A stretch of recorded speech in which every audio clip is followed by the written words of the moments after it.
We're live. Hey, 3, 2, 1. You're back in the room. Look around the eyes. Evening, everybody out there in Facebook land. Nice to see you again tonight. And once again, a great welcome back to Carl and Glenn. Can't get rid of you. Hello. Hello. Hello. How are you doing again? So anybody who's listening tonight, before we start, please comment. We will answer. We'll answer as soon as we can. Also toward the end of the show. Now, I'm going to slightly divert off what we're going to talk about today, which is paranormal equipment, because we've been asked by some people to do that, which we will do tonight. But I'm going to throw a question at people, and I'm also going to quickly throw it out to Carl and Glenn as well, because Glenn certainly wasn't expecting this question. It's something that came up. When we go out hunting for spirits and ghosts, basically, here's a question. Are the spirits living in another dimension and they see us as ghosts and spirits? Just a question, just a thought. Because we are, as we know, perhaps the only people that's living. We're the human beings. We're trying to contact spirits. Are they trying to contact us to perhaps give us messages? I don't know. Just throwing that one out there. So, either of you two want to answer, give your thoughts on that question? Cole? Yeah. Great question. Difficult question towards the end of the week. But I do like the idea of that. The thing that I would actually think about is also extending on that. If we're tapping and asking for them to respond and we're here tapping back, are they actually tapping and asking for us to respond? Yeah. So we'll kind of look at that. That kind of leads on to your theory, really. But I don't have anything for or against it, but I do think it's something very, very good to consider. Yeah. Yeah, it's quite an interesting thought there. So I don't normally have these thoughts, but it just came on. Glenn? Well, again, I think that's a very interesting concept. I do feel that there is something in what you're saying, in the fact that, personally, I believe that we're all living in a multi-dimensional universe, and around what we experience as everyday life, I believe there's multiple lifetimes all happening at the same time, at different frequency bands. Some of these paranormal activities, like you say, could be attributed to people that have passed over into the spirit world, only that they have certain attachments to our physical world, whether that be resentments, whether that be negative thought patterns, or fears on going to the higher side of life. So they reach a different dimension, frequency band. And sometimes these locations that we do explore, we come across these sort of lower base spirits, if you like, that are asking for help, and are, as we're asking to communicate with them, they wanted, like Carl says, they wanted to communicate with us. And so it is a two-way system, I believe. And, I must add that obviously respect must be used at all times, because these energies, these people, spirit bodies, whatever you want to call them, they are coexisting just as we are. So, that's a point for everyone to look into. Yeah, great question, by the way. Yeah, thanks. I'll just emphasise on that little bit you just mentioned about respect. And I know Carl is in a similar agreement to us all. It's like everything, even in life. If you have someone that's going to be positive to you and respectful to you, you're likely to work with them a lot more than if somebody's been like abusive or shouting at you and insulting you. Just for sake of it, of television programs where they're shouting, "Come on, throw me down the stairs," or something like that. Yeah. We don't believe in you. Are you likely to do something for them? Because I don't think so. Whereas if you are actually respectful to them, then I think you stand a better chance of actually getting some sort of response. Well, definitely, without a doubt. Yeah. You're nodding your head there, Cole. You agree with them? Yeah, definitely. I don't like the idea of being disrespectful to spirit. For me personally, they was actually alive at one point, and you wouldn't want to be disrespected like that. So why would you do it to somebody else? No, that's spot on, mate. So, right, on to tonight's topic, really, now, of paranormal equipment. Somebody was asking us. We've got some really technical piece of equipment, but for people that, more experienced, we can go into that and talk about that. But if people are new to this, then there's quite simple things that we can use. So we're going to take it in turns now. We're going to go around and talk about things. Some little piece of equipment. So what I'm going to do, I'm going to start off. The simplest thing you can actually have, and you definitely need, the amount of times I've fell over, is a torch. Every household's got one. I'm not going to put it on because I don't want to blind everybody. But yeah, it's a simple thing. But a lot of times when you're doing investigations, it's dark. To get access to these buildings, but also I think when it's darker, it heightens the senses. So I think you need a torch to see where you're going, and it's quite simple. You can see that you can sometimes as well track if anybody is moving. Just say, off the top of my head, if you're investigating a downstairs room, and you think you can see shadows moving across, you can quickly ascertain whether it is somebody moving outside or not. So, but no, it's a valuable piece of equipment. Like I say, in my case, it does save me from falling downstairs quite a bit. So you're laughing because you've seen me do it as well. So I'm going to move on to Glenn. We're going right. So yes. Panic time, okay. Yeah.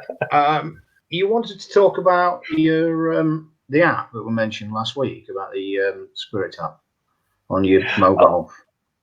Yes. Let me think. It's called Paratech Appydroid, and it's a free app that you can get. I'm not sure whether it's available for Apple, but it's certainly available for Android devices. And it's a fantastic bit of kit, really. What it does is inside the app, in the background, it's got banks and banks of words.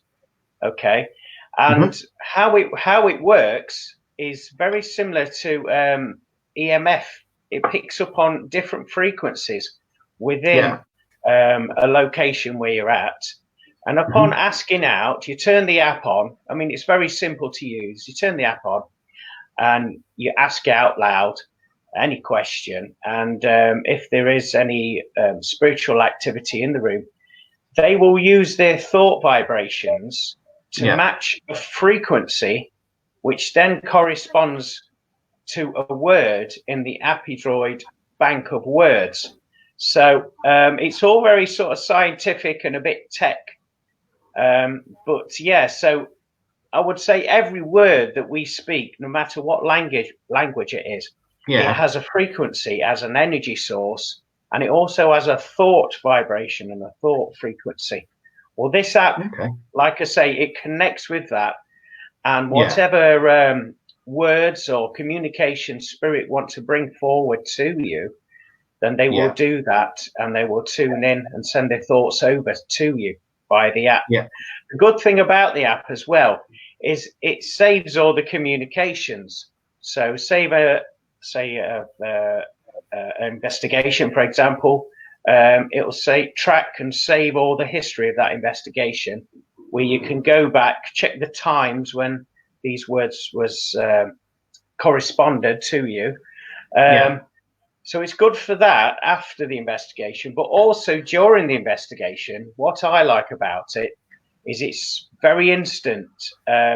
Not only does the app speak in a female voice to tell you the word, but it will also show you the word, because sometimes there is a little bit of distortion with the speech that comes out of the app. So it's good to back it up there on screen and just to check, well, did I actually hear her say that, you know? So it's very good for that. I would say it's good for using in like a seance type scenario, obviously, you know, without using any other paraphernalia. Just have that in the middle of a table, or sit round it, holding hands, or whichever way you wish to connect your energies. But I found it works really good with doing that. Also, I would recommend that anyone that does use the app, if you've got another recording device where you can record the session as well, it makes for a really interesting listen and viewing. So it is, like I say, it's a free app. It's a great tool to use. And I would say for the novice investigator or the experienced investigator, it's a great tool to use. So yeah, I thoroughly recommend that. Good plug there as well, mate. Well done. Well, I ought to be on commission with that, don't you think? Yeah, you did actually. Yeah, he's here all night. So right, moving on to Carl. I'm going to say you wanted to just talk about the EMF stroke K2 meters and what they were about. Yeah. I've got one if you want me to show people just briefly. That would be wonderful. Thank you very much. Okay. You go steady. I know. Well, there we are. It's just flashing because it's picking up my computer. That's perfect, actually. Right. So as you can see on the Glynn screen there, we can actually see the light flashing. And what the K2 meter is designed to do, or an EMF meter, is to measure electromagnetic field within the actual atmosphere. The whole theory behind this is that spirit can manifest within the ether, and that's actually altering the actual electromagnetic force and field around the actual device. Now, you see on Glynn's picture, for those at home, it's obviously flashing, and originally it's actually designed for a lot of electricians to find out where cables are within the wall. So obviously this again is all theory based, but the closer you get to an electrical source, the more the lights light up. When investigating, what we tend to do is check out the hotspots, measure around each room, find out if there's any wires or cables anywhere. So it gives us what we call a baseline reading for any information such as electricity or anything like that. So obviously then when we go around later on in the evening, if something does come up, we've got an idea actually there was a wire there or something like that which crops up. Now this gets where it's particularly interesting, because when spirit tends to get closer to the EMF, it tends to light up the device. So if we can just imagine at the moment on Glynn's screen, Glynn is in the middle of a room, there's no electricity anywhere at all, and he's asking spirit to come closer, come communicating with him. This would actually be a good indicator that something paranormal might be happening, because if there's no wires around or anything like that, no electricity, and spirit's getting closer, it will alter it. Now, with the actual EMF meter, it does have a range of about 3 foot in each direction. So you may be picking something up very close. It might be a plug, even something as old as a fire alarm system. It will still have the electricity pumping through it. So these are kind of things to be aware of, really. So you can just swipe it around the area, kind of like that as you're going around. But these are really, really good devices for actually getting yes/no responses from what we call spirit energies. We can ask them a question, yes or no, get them to go closer if it's lighting up and so forth. So that really is a very, very quick idea of what the K2s are about. But I do find they are really, really good for getting responses from spirit. Thanks.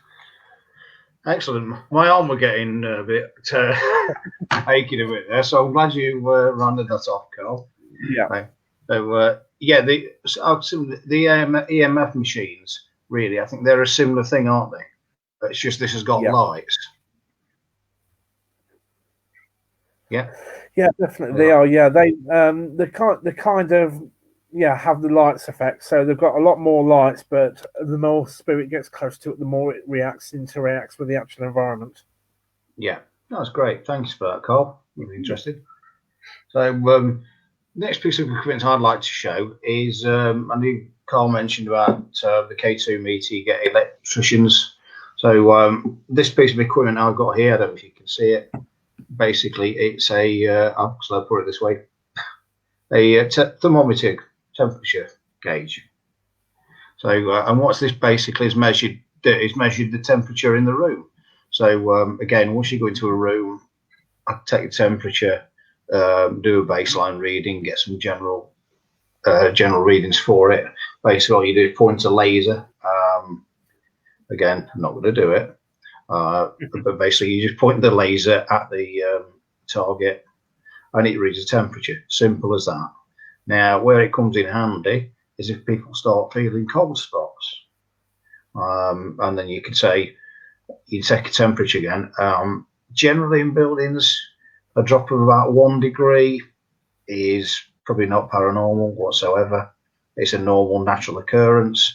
What you're looking for, if you get drops of 2 to 3 degrees or a little bit, perhaps even more in extreme cases, then that's interesting. That shouldn't normally be happening. That might indicate the presence of somebody that is actually in this room. So I think that's what it does come in handy. And on previous investigations, we have actually had some interesting results with the thermometer. The biggest drop I've seen has actually been, quick space of time, has been 4 degrees over about a minute or so, which was very interesting. I couldn't really explain that one. I think it was quite a drastic drop. But also that did correspond with actually having some activity going off as well in the room that were there. So, if you don't believe it wasn't paranormal, or if you do, it was. But either way, it was certainly interesting to say that you were getting activity in responses to your questions, but also you were getting them big drops in temperature. The drop in temperature does mean that spirits can use that energy to actually help themselves either manifest or gain energy, if you like. It's like a battery charger. They can affect the temperature. It's another way that they can let you know that they are there with you. It's a physical thing for you. Potentially, if they're talking to you, you might not hear them. But from the 5 senses, really, if they can somehow manifest the temperature to make it really cold, you're going to feel that, and you're going to notice it. So that could be another way that spirits are saying, "Hey, we're here. Hello." So I think it's, I think some of my spirits are a bit strange, aren't they, way to speak to you? But no, what I'm trying to get is basically they can manifest and help. That's how they can affect the temperature. So I think you can get this for about a tenner. Other websites you might be able to get a bit cheaper. I'm not in the way of advertising. So other than Kindred Spirits.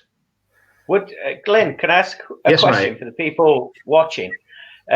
Before the investigation starts, then, am I right in thinking that you would go round the property doing baseline checks with this device? Yeah, this one and the K2. Okay. The MEF meter. Yeah. So I know you said in the past that you've gone in and took some photographs and things like that. So you get a baseline test, you get a baseline reading before you go in. You'll then notice natural things like drafts from windows and things like that. So that'll be like natural cold spots, things like that. So you'd ignore them. And as Carl mentioned about with the K2 meters, any wiring, dodgy wiring, and plugs, anything electrical, then that's there. One thing I will go back briefly on the K2 meter, on our investigations, when we've actually done them, or when we do them, we actually turn his mobile phone off. Because the mobile phone actually signal can actually interact and disrupt the K2 meter. So that's actually been proven because we did that with. We actually thought we were communicating with something really strong, but it wasn't. How we get a text message. So would that actually change the reading? If you was to put it in your phone in airplane, is it airplane mode or something? Possibly, I don't know. I'm not sure on that one. I'll have to look at that. But I just think turn it off and then we know it's not us. I think, then we know where we are then. Yeah. The only time I wouldn't do that, I would put it on airplane mode, is if we haven't got enough walkie-talkies. That's another one I can say to people that can, at home, got walkie-talkies that we use on each investigation. Sometimes we have enough, sometimes we don't. That's why we have to use phones, perhaps text. And the sole purpose of them is just to let the other groups know, A, that we've arrived in the location we're going to, or we're moving around, or just like for communication, really, so we all know what each other's doing. It has come in handy when we've heard things, we're walking or moving around. So all it takes is just a quick chat on the walkie-talkie. Are you moving? Nobody, no, not us, or yes, we're moving around. So I think that's their basic equipment, but it's brilliant. So I think that's how, between us all, we get it right. I'm blowing his own trumpet as a group, really. But I think we have to take it seriously. There's no point in taking it as a joke. If you want to take a joke, you pay a tenner and you're going to go on the ghost walk and get some bloke jumping out on you at the end. We're there to find out whether there is someone there or not. And we operate on trust. So that's what I say. If we're moving around, we'll just message somebody on the other walkie, say, right, we're going to move in around. So if they're hearing something for like a couple of minutes, it's probably us. So you just discount that unless something major happens. So I think the communication is brilliant because it's needed, as is trust. Simple as that. Oh, definitely. Yeah. So, and admitting if it's your stomach, hey, it's your stomach. Yeah, it's not paranormal. Well, some of it might be. I don't know. It was the beans. It was the baked beans I had for tea. Right. In your case, the pot noodle, it probably is, mate. Yeah. Yeah, it wasn't a squeaky floorboard. It was the baked beans. Yeah. So let's just go back to you then, mate, briefly. You wanted to talk about the use of your mobile. Just add on that app because that's coming down, didn't it, at Matlock? Yeah, I mean, I would say, everyone who isn't involved in the paranormal, who has got a mobile phone, has the potential capability to record footage, whether that be audio EVPs via the audio recorder on your phone, whether that is a standard photo. It could even be a video as well. But what I would suggest, what's happened on most investigations that I've been on, I've just gone around probably before the official investigation and just taken photos, of every room, just spinning the camera around like that, quick photos everywhere. Yeah. And I don't give it a thought, probably until the break time when we all gather in the room, and I'll quickly go through them. And if anything jumps out at me, then obviously I'll bring it to the group's attention. But also, I would say after an investigation, I do spend quite a lengthy amount of time of going, probably like I said last week, of going through every inch of that photo, zooming in, and see if I can spot any sort of abnormal activity on there. And once I've found it, what I'll do, I mean, anyone could do this, like I say, who's got a mobile phone, is I'll keep it zoomed in. I'll take a screenshot of that zoom in, the activity on the zoom in. Then I'll take a screenshot of the original photo, so I know that both of those photos belong to one another. If it is at all hard to spot, but you can see it, but it just needs a little bit of enhancement, I'll probably take it through to be just lightened up using the phone's brightening the pictures, whatever app it is that you use for that. I'll just brighten it up a little bit just to enhance the activity. And then I'll make a note, physical note, and then when I do report it to the rest of the group, obviously I'll put those notes with the photos when I do send them. And sometimes the beauty of mobile phones nowadays as well is you can actually write over the top of your photos, so you can actually highlight the areas with either circles, different color circles, so you can draw people's attention to the activity that way. That's fine, but I would say as long as you've got, it's not affecting the original, so you've still got the original photograph to send alongside other ones where you've highlighted it. In terms of video, again, it's great there too, because you can capture orbs flying around that you don't realize are around you at that time whilst you're on the investigation. They can also catch audibles as well, and any sort of shadow footage. Like you said with the torch earlier, you know, you can eliminate who's in the room with the walkie-talkies and who's moving about, you know, who's got a torch and all that. So you can eliminate all that through the video footage.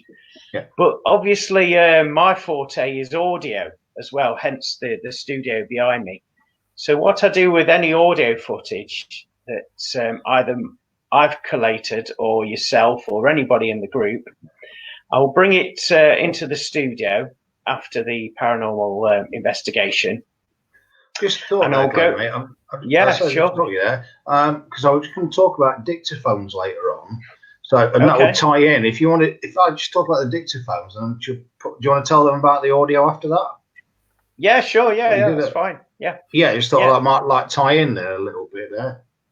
Well, yeah, to summarise, for anyone who's not professional at paranormal investigations, the mobile phone is an amazing bit of kit. So, you know, don't neglect it. Use it to its full potential. You know, the technology is there in your pocket. But obviously, just remember that you've got it on silent and you've turned the vibrate function off of your phone. Yeah. Great. Cheers, mate. So, yeah, Carl, you next just said I'm thinking you were going to talk about the ghost stroke spirit box, weren't you? And also a little.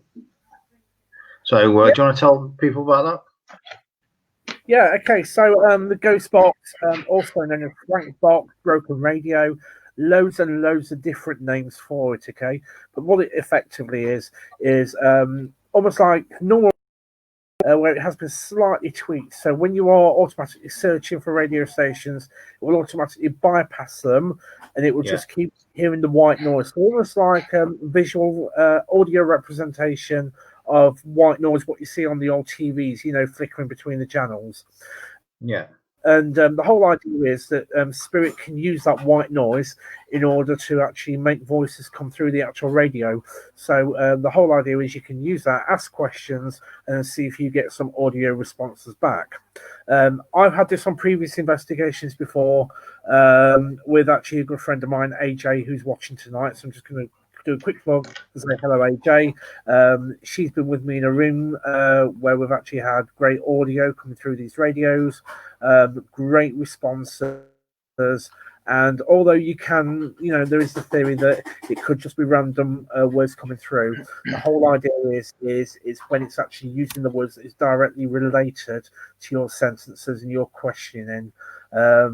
Because there's only so many times a random word can come out there before it actually means something. So when you're actually consistently asking questions and these responses are coming back through, like giving years or names or something like that, and especially when we've had it before, when the medium's actually given us the name of somebody in a particular area, the names come through on the actual radio, that is what I would call paranormal. So they are great tools to use.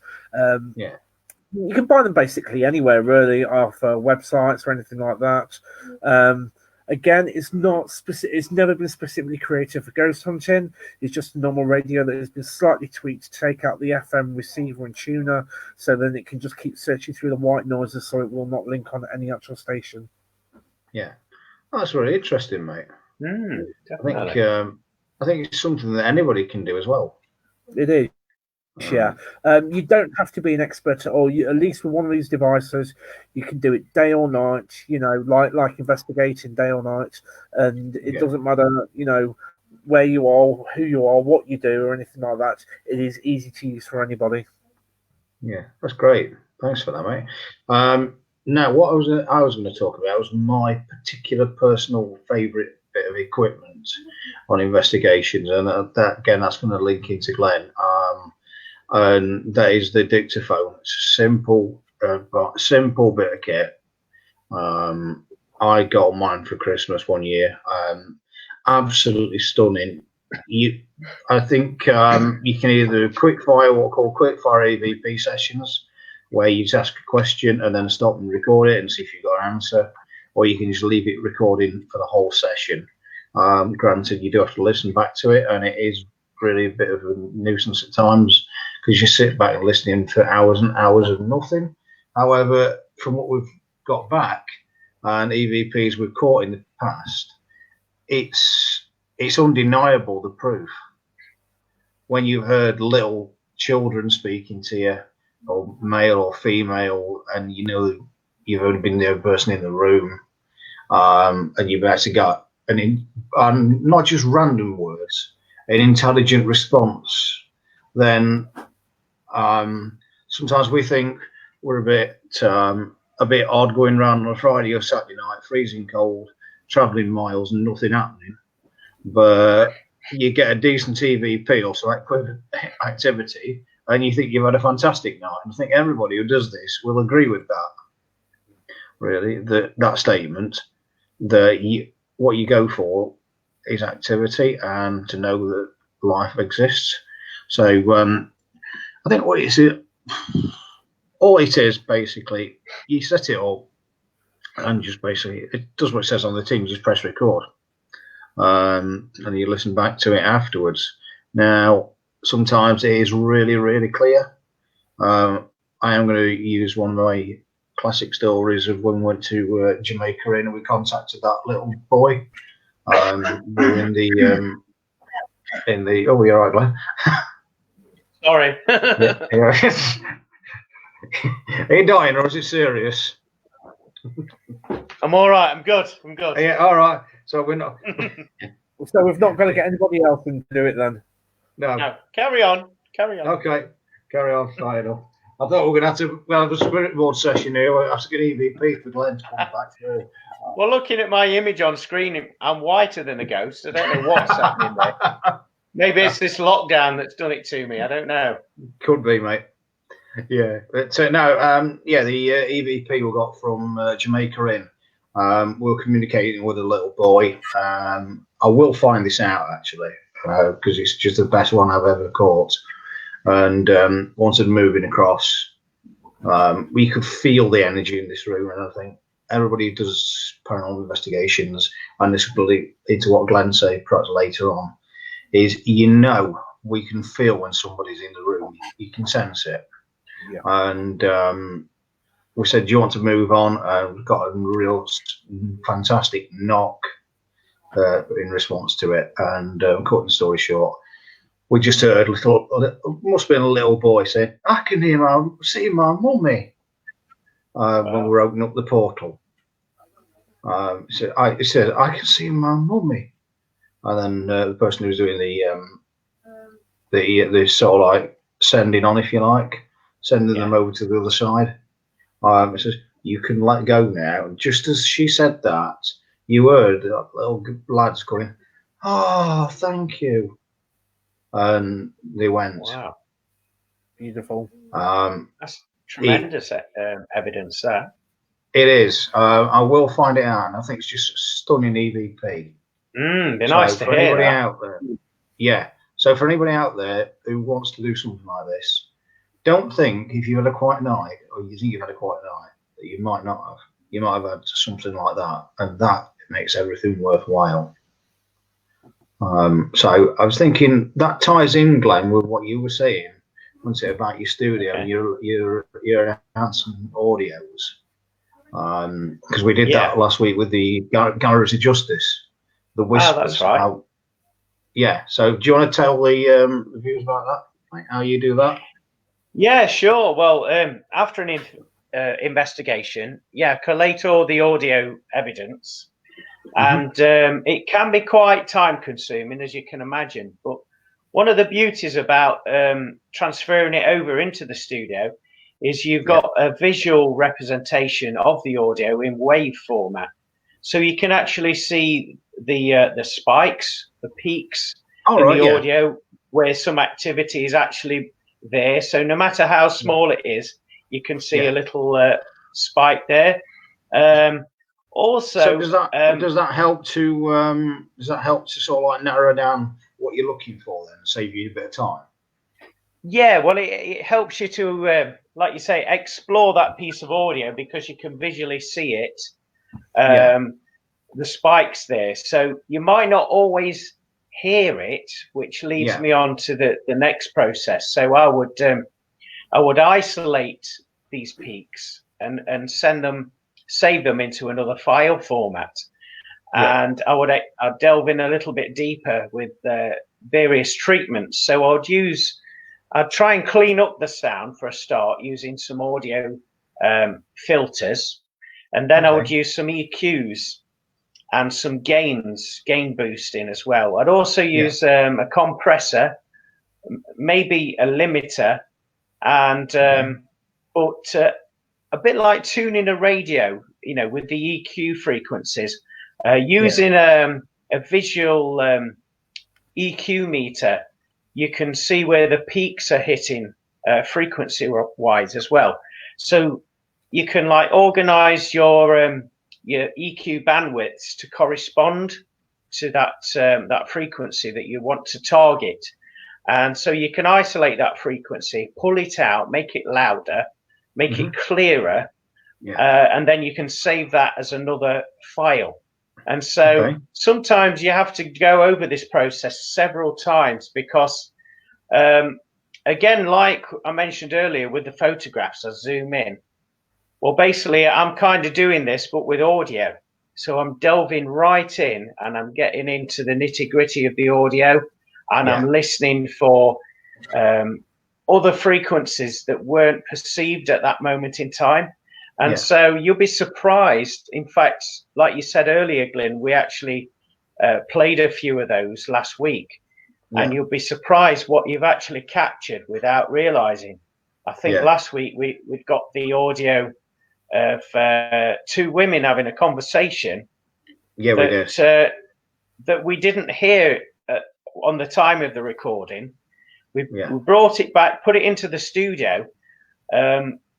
We was aware of some sort of mutterings, but we didn't understand what it meant. So again, we went into it, we tuned into it, and we picked it out.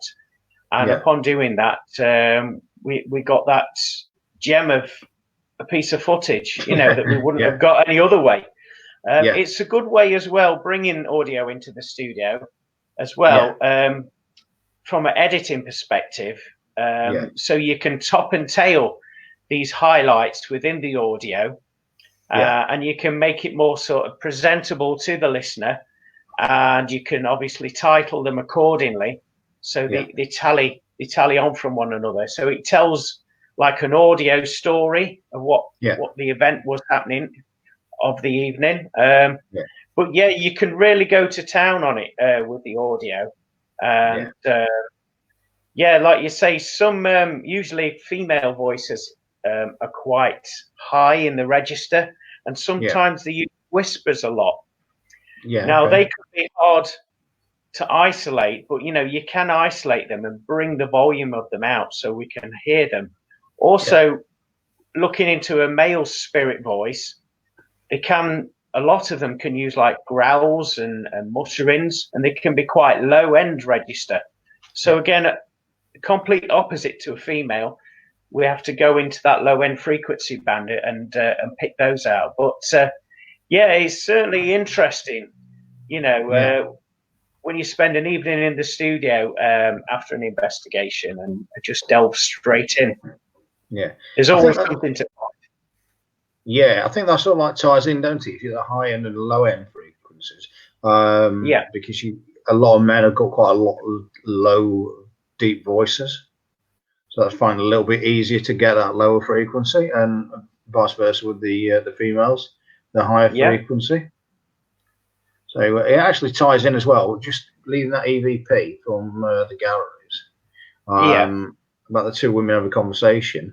That might tie into that question at the beginning of the show.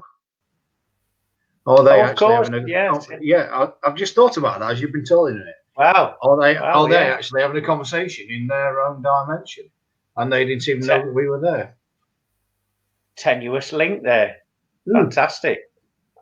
You should we're get a job on radio. Definitely. You've got a face for radio. Cheers for that. Yeah. See, I've got a face for Morse code, as somebody said once before. So, but actually, we can stay on the tenuous links here because I want to go back to Carl and Glenn. I'm sort of like working in because I've got the EVPs and Glenn's enhancing it. So you're going to mention about things that you can use like hearing enhancers. So the piece of equipment you get, like you can hear really clearly from high frequency to others. Yeah, that's it. Hearing enhancers, to steal your phrase, Glenn, does exactly what it says on the tin. Basically, the ones that I've used enhance your hearing by 25 decibels. So basically, another quarter really of what we hear. It's actually in a quiet environment. It can actually probably do it from about 30 feet away, and that's even like little whispering. So if you're doing an investigation, whereas I have before against Gerald Hall, if people are talking, it picks up everything, even to the point where if they are breathing heavy, the other side of the room, it will pick that up as well. So absolutely fantastic, really, really is. The best piece of evidence I've had on these is I was actually in a room and these hearing enhancers on, and I could hear a baby crying. And I reported it to the medium at the time, and the baby had actually passed away in that particular room as part of something that had gone on. So for me, that was absolutely brilliant. Obviously, for all the other guests and things like that, it is a personal experience, hearing enhancers. So, as an investigation team, you can only go on really what somebody's telling you they're hearing. That hearing enhancers the whole way are absolutely fantastic. It's almost like getting that veil just slightly thinner, just so you can try and make contact in some way. Yeah, that's brilliant, Carl. So that's actually just reminded me of when we did Investigator Amalgam Cat to this EVP actually now, unfortunately, because the guy left the group. I have no idea where he is, but he got some sort of like a hearing enhancer on, and he like jumped out of his skin, which was his want, to be fair. He wanted things to happen, but he was frightened to death when they did happen. In fact, it's typical television program, really. Scooby-Doo, isn't it? It is, mate. Yeah, yeah. But we were in Margam Castle. In what we didn't know, it was actually the nursery bit on the second floor. Now there were four of us. There was four blokes up there. We were locked in, so we definitely knew there was only us up there. He said, "You're kidding me," or something to that effect. And basically there was a woman there saying, "Keep it down, you'll wake the children up." And he caught that. Apparently there wasn't a nanny up there. Yeah, there's a woman's voice saying, "Keep it down, you'll wake the children up." And apparently the room where we were, where this was caught, was actually used as a nursery where the kids were. We didn't know that because it's a bare room. Wow, that's fantastic. Yeah, but if you're doing that as well, if you're hearing that, that is sensational evidence. Hearing a baby crying. Is there a way, I've got to ask the question, of recording the audio from these devices? Is there like an audio output?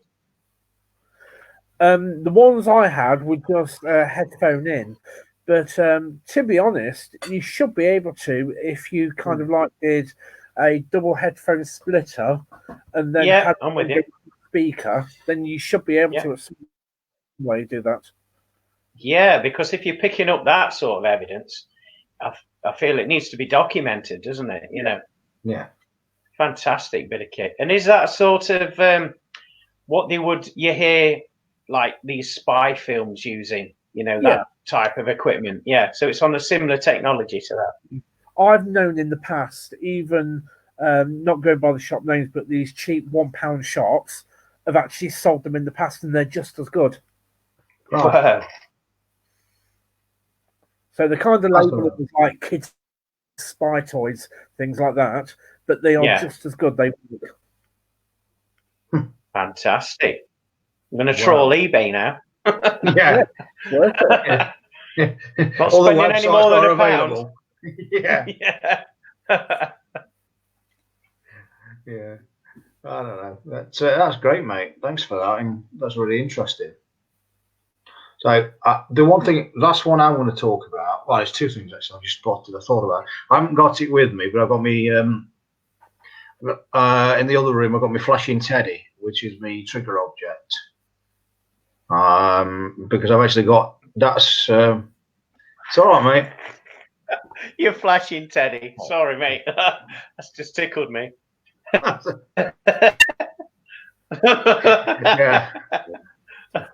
We've actually got for it. Exactly. Yeah, I don't know how to approach the evidence one we're going to do, because we're going to show that one when it's flashing. But yeah, exactly. Yeah, but skipping over the carry on ghost hunting part, I like to use this on investigations, either when there's children about or as a trigger object. You can draw around a piece of paper, and that's another thing that you can do for people at home. If you think something's happening, I'm not going to say it again. I'm not going to get me the teddy. Anything that you've got that you can use. You've lost it now, haven't you, Glenn? Anything you've got in the house that you can use, draw around on a piece of paper, or got some talcum powder or anything. If you want it, then take a photograph of it and then just leave it somewhere secure, and then see if it does actually move. Ask spirit to move it. It's a simple thing, but you'd be surprised sometimes the amount of subtle movements that actually does happen. Don't expect absolute miracles and massive movements, because it's not going to happen. But any little subtle movements, it still takes a lot of spirit's energy to do that. But you can use it. Just draw around something and ask the spirit to move it, and that's as simple as that's a trigger object. Another visual aid I like to use. I've not got any batteries in the minute, but there we are. It's a motion sensor. If people can see that. Yeah. Set night or day mode, or continuous, or automatic. So basically what it is, it's just another visual aid to see if there's any movement going off. You can place this in doorways or in corridors that's perhaps known to have activity of people, spirits or apparition walking along it. And basically it acts as like an invisible beam. Right, so if spirits something like just come across it and break that barrier, break that beam, then the light comes on. It's set to around about 2 feet. That sometimes has proved a little bit difficult in the past when I've used it on house investigations, particularly one that I went on with you, Glenn, in Mansfield. We used that in a house investigation. We were in the room, so we had to put it in the centre of the room. So we literally had to have our backs to the wall so it wouldn't set that off. But it's brilliant. We've had some really interesting results of that, particularly at East Drive, which we'll go on to on a different day. Oh, fantastic. So that'll be another talk for another night. So yeah, I've got East Drive there. On certain, and particularly at Nottingham as well, I've had a lot of results with this, where it's been actually going on and off in response to questions, which I think is fantastic. We've asked it to step back and step forward, step back, step forward. It has actually done. So it wasn't actually anything that's. It wasn't like a spider that had gone over it or something. Something was actually communicating with us. Does it make a sound as well as flashing a light? Does it make no? A sound Some as of well? them can. Some of them can. Yeah. But this one doesn't. It just basically flashes the light. Okay. So I think that's a really interesting one to use. But we'll try and. So we're going to move on to you finally for a little bit, Glenn. Okay. You just wanted to talk about the other simple thing that you can use, and I think we've touched on it again, is your sensors. Yeah, of course. Yeah.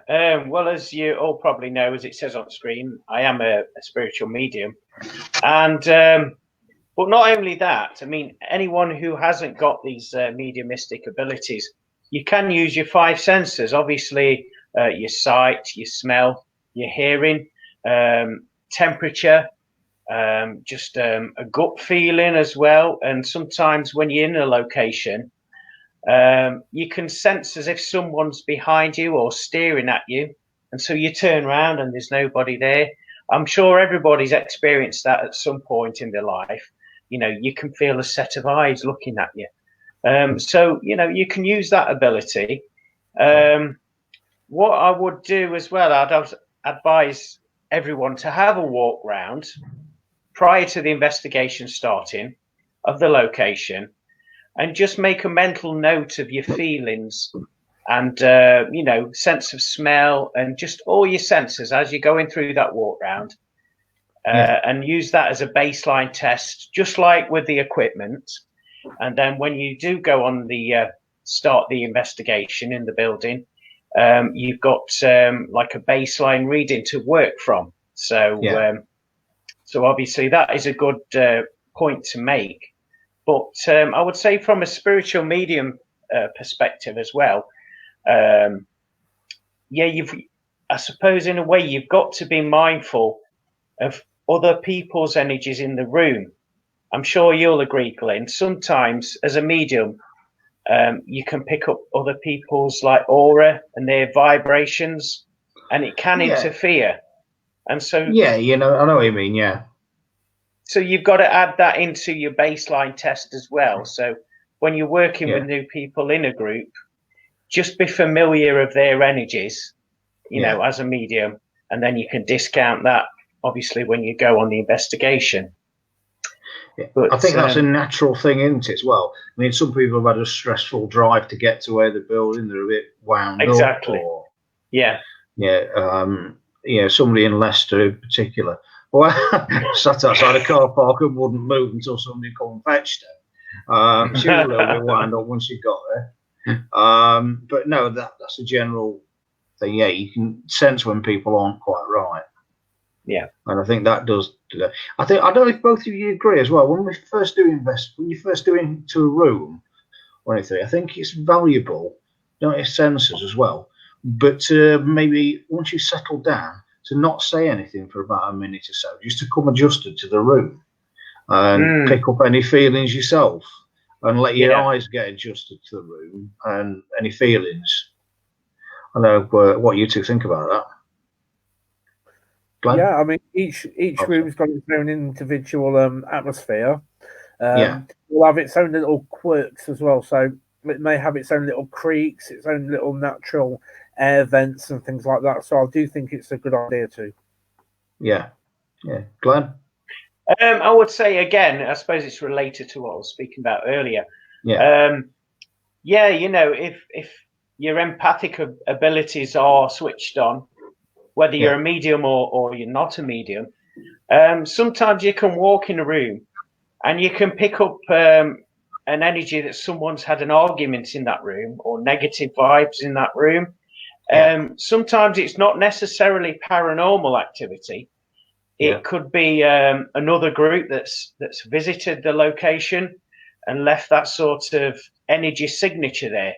So again, I mean, from a medium's perspective, when you do pick that up, you ask your guide and you question it, and you constantly questioning with your guides. Well, is that correct? Am I picking that up from a spiritual energy, or is it has it been left there by another group? And so it's good to do it on that basis, definitely. Yeah, great. Last one tonight, saving the best for last, basically, Carl. No pressure on you, mate. You just briefly wanted to talk about something that is quite divisive within the paranormal field, which was Ouija boards or stroke spirit boards. You've got your own theories on this. I just want it over to you, mate. Yeah, thank you very much. Well, if we kind of look at really kind of like Ouija boards, the history of it, July the 1st, 1890 was first mass produced by a businessman. So that was really done as kind of like a Victorian parlour game. So it wasn't really anything connected to like the spirit world or anything like that. So it's only since then really it's kind of taken off. To the point where people now are seeing it in certain films where the boards go on fire and everything like that. Head twisted around, pea green vomit. I've never seen that personally. Like you said, Glynn, we've all got different opinions on it. My opinion is, so long as you treat the board with respect, it will respect you back. You get exactly what you ask for. Okay, so if you want something nasty to come through, so you can have an argument, it will feed off that as well. So really, the main things for closing the board really was to ask the spirit to step back, everything like that. Make sure you're all protected and so forth. With communicating in the board, it is just literally a board with some letters and numbers and words printed on it. I could, for example, get this sheet of paper here, right, A to Z, all 0 to 9, yes, no, hello, goodbye. That will be a spirit board at the same time. So, and it's most likely probably done by a bloke called Bob in a factory. That it's probably like 30,000 of these a year. I've got 3 theories regarding spirit boards or Ouija boards. One, it is spirit that is actually communicating and using you to move the glass, which is great. The second option, is it's something called the idiomotor synchro effect, where it's your subconscious. You are subconsciously willing the glass to move. So you are moving the glass with your own hands, because obviously we're all living, breathing. We've got a pulse. So you are physically moving it yourself, but without your own knowledge of doing so. And third and finally, it's your mate winding you up. So it's either your mate winding you up, you subconsciously moving it without realizing, or it's spirit. The only way really to test it is take your hand off the glass, turn your fingers the other way around to see how the glass moves. I've had it before in a location where we had 2 spirit boards working at the same time, one in one room, one in another room, and they've actually both been giving out the same answers at the same time. For me, that was fantastic evidence. That's good.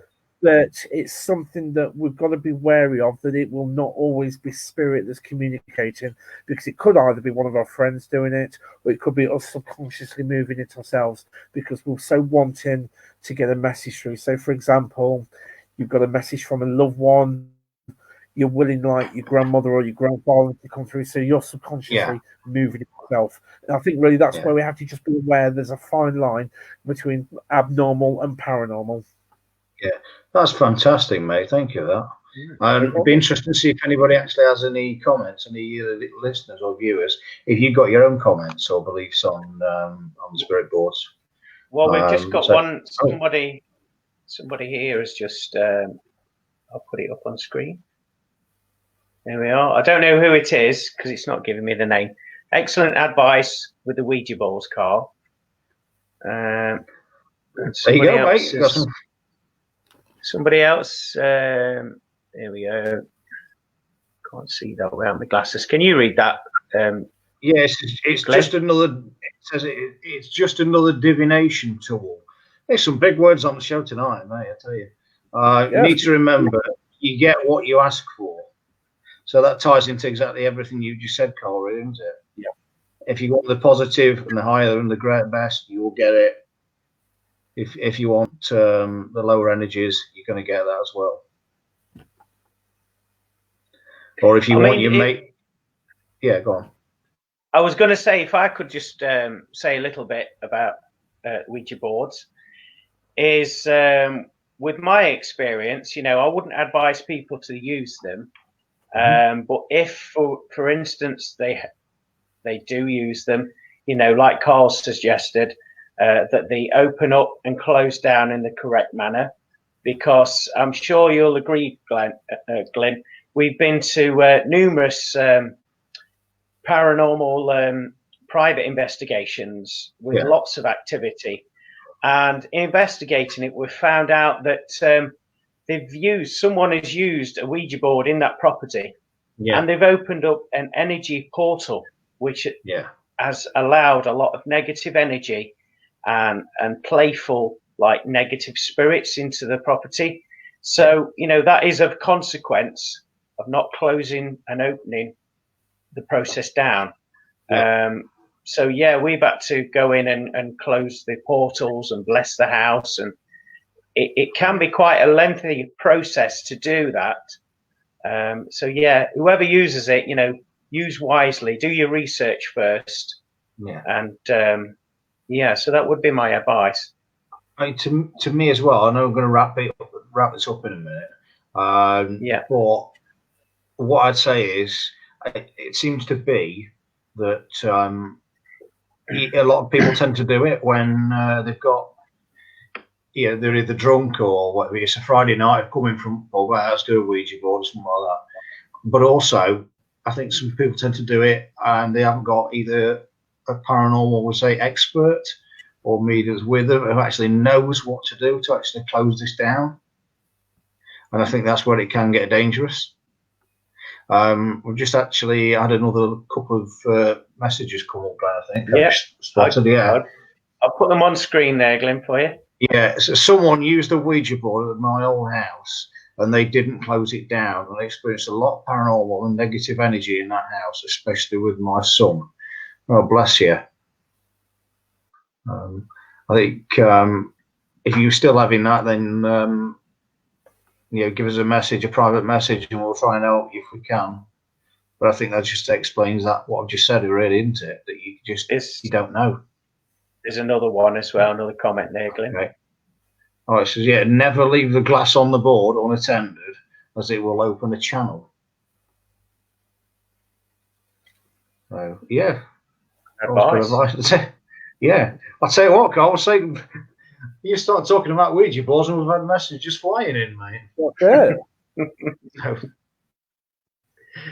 We'll have an episode next week about the Conjuring, I'll tell you. So, I think it's about time to wrap it up. So I said thanks ever so much, both of you, again, for coming in. And so it's a pleasure talking to you. And thanks for all the comments. We really do appreciate it. We will see you again next week. Anybody wants to talk about anything specific, let us know in the comments and we'll do it with pleasure. But bye-bye for now. Thank you. Bye, everyone. Bye. Bye.